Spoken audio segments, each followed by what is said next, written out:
കടലിരമ്പി വന്നാലും അതിൽ നിന്ന് പിന്നോട്ടില്ല എന്ന് പ്രതിപക്ഷ നേതാവ് പറയുമ്പോഴായിരുന്നു KPCC അധ്യക്ഷൻ തനിക്ക് പരാതിയൊന്നും ലഭിച്ചിട്ടില്ല എന്ന കാര്യം സൂചിപ്പിച്ചിരുന്നത്. ഇപ്പോൾ അദ്ദേഹത്തിന് മുന്നിലേക്കാണ് ഈ പരാതി എത്തിയിരിക്കുന്നത്.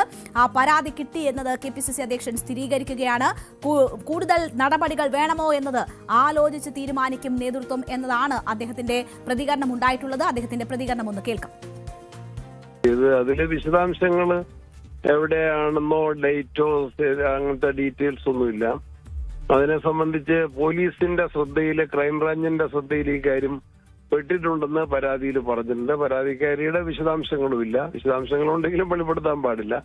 ഞാൻ ഏതായാലും അപ്പൊ തന്നെ അത് എന്റെ ശ്രദ്ധയിൽപ്പെട്ടപ്പോ തന്നെ സ്റ്റേറ്റ് പോലീസ് ചീഫിന് അത് ഫോർവേഡ് ചെയ്തിട്ടുണ്ട്. പരാതിക്കാരിക്ക് രാഹുൽ മാക്കൂട്ടത്തിലെ കോൺഗ്രസ് പാർട്ടിയിൽ നിന്നും പാർലമെന്ററി പാർട്ടിയിൽ നിന്നും സസ്പെൻഡ് ചെയ്യപ്പെട്ടതാണെന്നും നിങ്ങളുടെ പരാതി നേരത്തെ തന്നെ പോലീസിന്റെ ശ്രദ്ധയിലുള്ളതാണെന്നും നിങ്ങൾ പോലീസുമായിട്ട് സഹകരിച്ച് നടപടികളിലേക്ക് പോകണമെന്നും ഞാൻ പോലീസിനെ എന്റെ ഒരു ലോ അബൈഡിംഗ് സിറ്റിസൺ എന്ന നിലയിൽ പരാതി ഫോർവേഡ് ചെയ്തിട്ടെന്ന് ഞാൻ ഒരു മറുപടി കൊടുത്തു.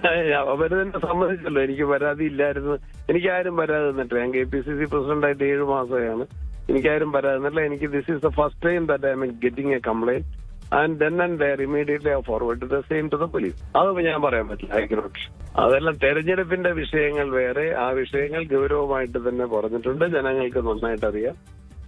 തെരഞ്ഞെടുപ്പിലെ ഐക്യജനാധിപത്യ മുന്നണി തികഞ്ഞ വിജയപ്രതീക്ഷയിലും ഐക്യത്തിലുമാണ് ശക്തമായിട്ട് മുന്നോട്ട് പോകും. ഞാനൊരു കുറച്ചുനാൾ കോടതിയിൽ പോയിട്ടുള്ള ഒരാളാണെന്ന് കുറച്ചു പേർക്ക് അറിയാമല്ലോ. പരാതി കിട്ടിക്കഴിഞ്ഞാൽ എന്റെ സേഫ് സൈഡിന് വേണ്ടി കൂടി ഞാൻ പരാതി ഫോർവേഡ് ചെയ്യാൻ ഐ എം ബൗണ്ട് ടു.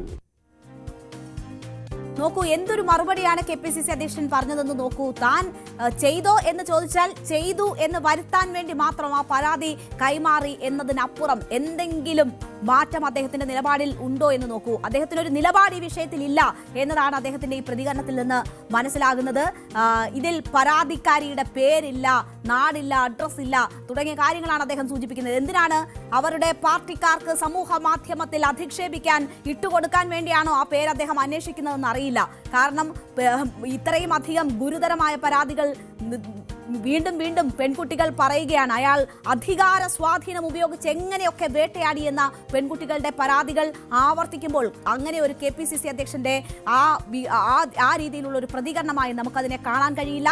അവരുടെ പാർട്ടിയിലെ തന്നെ പ്രതിപക്ഷ നേതാവും മുതിർന്ന നേതാവും ഒക്കെ ശക്തമായ നിലപാട് ഈ വിഷയത്തിൽ സ്വീകരിക്കുകയും അത് ആവർത്തിച്ച് പറയുമ്പോൾ പോലും ഇതിലെ അഴകുഴമ്പൻ നിലപാടാണ് KPCC പ്രസിഡന്റ് ആവർത്തിക്കുന്നതെന്നേ ഇക്കാര്യത്തിൽ നമുക്ക് പറയാൻ കഴിയുകയുള്ളൂ. ഇപ്പോൾ